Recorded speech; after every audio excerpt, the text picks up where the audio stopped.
Hey guys, welcome back to another r/NuclearRevenge where if you shoot my uncle then I'm certainly going to make you disappear. I've got 3 stories for you guys today, so let's get right into it. This first one is called Lady Wouldn't Vacate Private Parking Space. Good luck finding your licenseless car in another country. Please impound lot. I have lived in an apartment complex in Lisbon, Portugal. The area is important for the last 4 years. If anyone's from here, you'll know parking is heck. Fortunately, my building has a private garage. However, as is often the case, some parking places are more difficult to park in than others. I have one of the easier ones. Last year, I was offered a job abroad and took it. I thought it'd be nice to park my car at my parents' where they had plenty of space. I left a notice in the building elevator that went along the lines of, "I'm the owner of 3B and will be away for at least 6 months. Feel free to use my parking spot." Ended up being away longer, almost a year. Came back to see my parking spot occupied, which was okay since I offered it to be used. Put another notice in the elevator, this time to say I was back and would be using the parking spot again. Gave it 2 days and picked my car up from my parents. Went to my garage and the space was still being used. Had to park somewhere on the street and decided to give it another day. The day after, it was occupied again by the same car. Asked a couple of neighbours and figured out it belongs to a lady living 2 stories above me. Went up to talk to her and she immediately got defensive and said that her parking spot was very difficult for her to park in, and since I was away for longer than I had announced, I had lost the space. Which is stupid logic, as the spots were bought with the apartment. It literally belongs to me. She also told me I couldn't use her parking space instead as she was using it for her storage. Wow, really, storage? Went to the building admin who said he'll talk to her. He did and came back shaking his head. Nothing. I sent a registered letter telling her to stop using the space and giving her 48 hours to take her car elsewhere. The next day I saw the unopened letter in the garbage bin beside the mailboxes. I ended up scouting my garage, waiting for her to leave. I would immediately park my car, hoping she'd take the hint. She didn't, and we ended up doing this stance for a few weeks until the day I came back to see my entire driver's side keyed. Ooh, that's nasty. Ouch. That was the final straw. I talked to a friend who owns a towing company. We chose a Saturday morning. The last few weeks she hadn't left home on Saturdays, and knew as I've been watching her car like a hawk. So I thought we'd have a big chance of her not noticing anything until everyone was done and towed her car. The plan initially was to leave the car just down the road, but that felt too close and too easy. Then I thought about leaving it in the city about 15 minutes away, but it still didn't feel quite right. My friend jokingly said, "Let's leave it in Madrid." FYI, Madrid is in Spain, about 600 kilometres, 375 miles away. Wow, really towing it to a different country.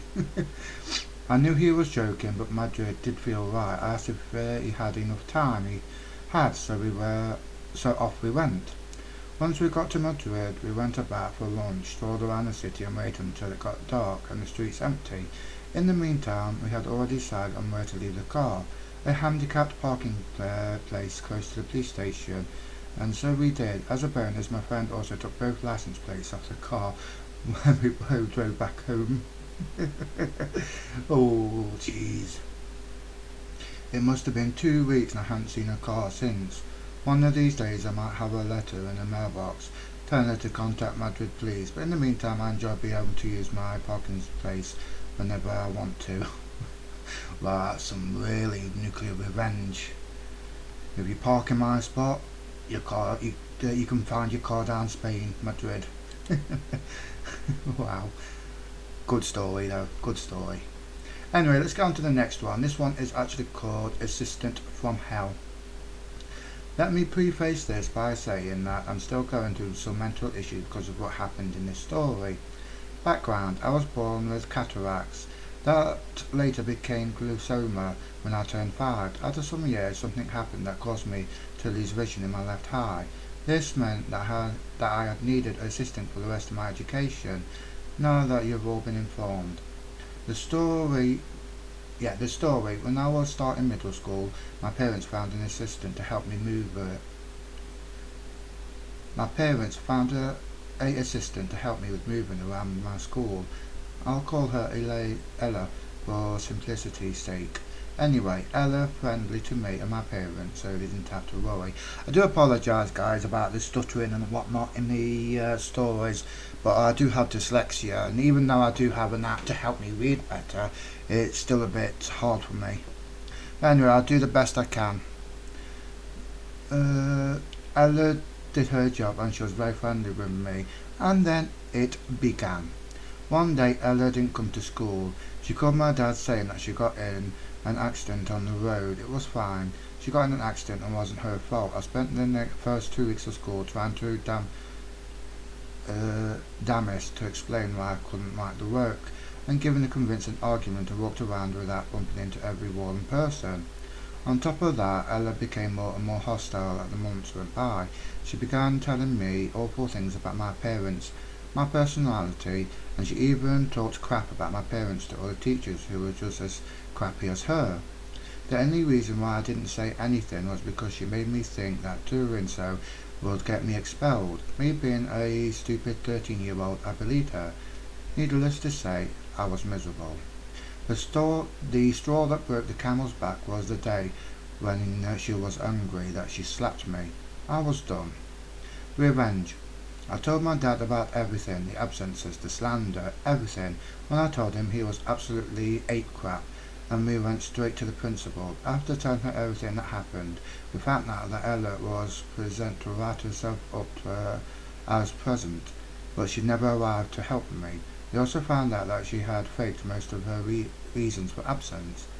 After a long investigation that took 2 years to actually prove, we took Ella to court. I only had to testify every single detail of what she did and what she said. Long story short, we won the case and Ella went to prison for 3 years. Wow.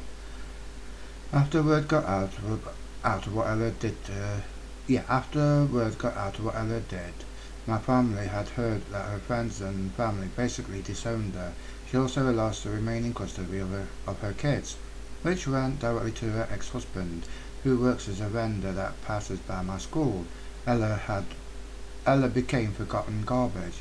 It's been almost a whole year since Ella went to prison, but sometimes I still hear all the terrible things she said. Thanks to her, I'm scared to make decisions because I can't get her words out of my mind. I'm going to start school soon. Maybe I'll finally get that demon woman out of my head. Edit. Thank you all for the kind words. Honestly, I thought I was going to get ignored by the time of writing this, but I'm going to start my second year of high school, and I'm just happy that even strangers on the internet are willing to say such nice things. Thank you all for the support. And then it's just thank you again for Silver and whatnot. Well, I'm glad she managed to get what she needed in the end. Hopefully she's managed to get a new assistant, but if not, then I hope that, it was easy for her. I know how hard it can be with that mental health and needing assistance. Anyway, let's go on to the third story. This one's called Shoot My Uncle and Disappear. A repost as not for ProRevenge and was removed. Sorry for the post grammar. Okay, I don't think I needed to read that part. Backstory. This was over 50 years ago, and I'm sure now no. Backstory. This was over 50 years ago, and I'm sure no one involved is still alive. I was told about this by my father during the hunting trip when my father was a little drunk one night. On to the story.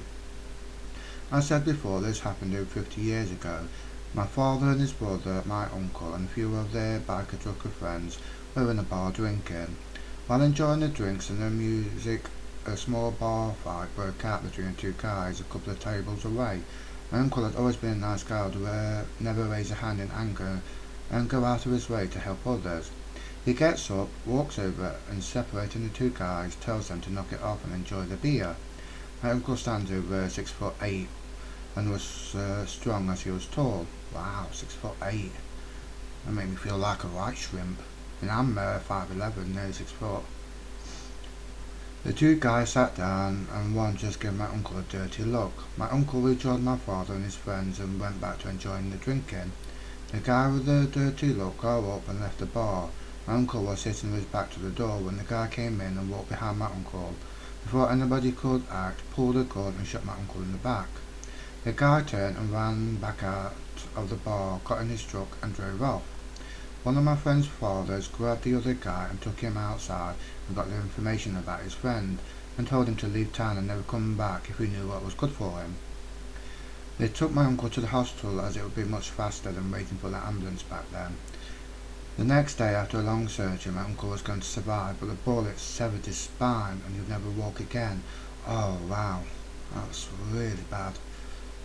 Once they knew he was going to live, my father and about 5 of his friends took the info they got and tracked down the shooter, busted down his door in the middle of the night, took him and his gun someplace my father would not say. At this place far enough away, no one would ever hear what was happening. They beat him for hours until his arms and legs were pretty much mush. My father said the man just disappeared that night. The police asked about what happened to my uncle, but was told it happened so fast nobody saw a thing. The bartender was a friend and said the same. But I lost my father over 33 years ago to cancer. I know how that feels. And my uncle, he lived for a good life until complications to his legs and they had to remove. He passed on about 20 years ago. I felt safe on writing. I felt so safe on writing this, as there is nobody left alive connected to that night. God bless my father and his friends, not allowing a coward such as this to walk away without a bunch of karma getting him. I miss your dad and uncle. Sorry for it getting long, was hard to write. Wow. I don't think I've ever heard of anything like that happening, to be honest. It's really bad. Anyway guys, that was r/NuclearRevenge. If you enjoyed the story, then please do leave a like. Don't forget to comment, and for more videos in the future, don't forget to subscribe. But don't also forget to click on that bell notification. Until then, I shall see you all in the next video. Bye bye!